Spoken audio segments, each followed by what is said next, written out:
Hello दोस्तों, जय माता दी। मेरे यस म्यूजिकल ग्रुप में आप सभी का बहुत बहुत स्वागत है। जितने लोग हमारे चैनल से जुड़े हैं सभी को तहे दिल से धन्यवाद है। सबके लिए मंगल कामना करती हूँ, सब लोग स्वस्थ और मस्त रहें।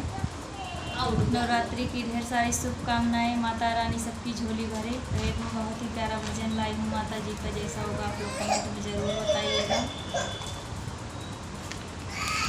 कवन करीला हम कसूर हो, नया नवा से दूर कैलू मैया। कवन करीला हम कसूर हो, नया नवा से दूर कैलू मैया। दूर कैलू मैया हो, दूर कैलू मैया। दूर कैलू मैया हो, दूर कैलू मैया।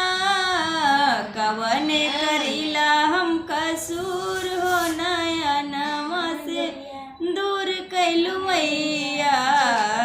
पहिला कसूर माई जल न चढ़ाई।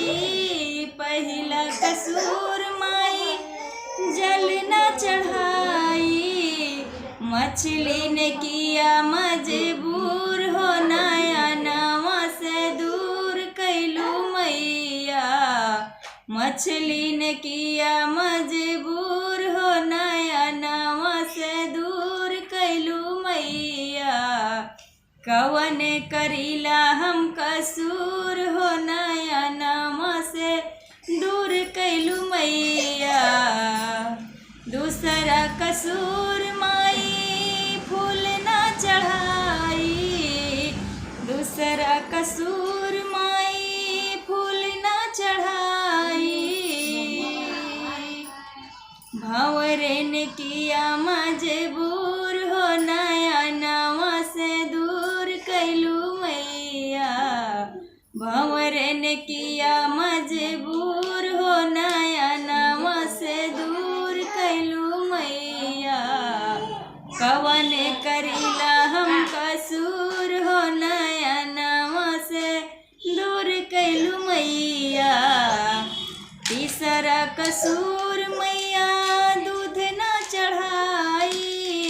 तीसरा कसूर माई दूध न चढ़ाई।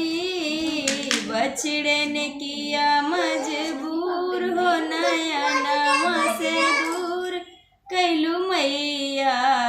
बछड़े ने किया मजबूर हो, नया नवा से दूर कैलू मैया। कवन करीला हम कसूर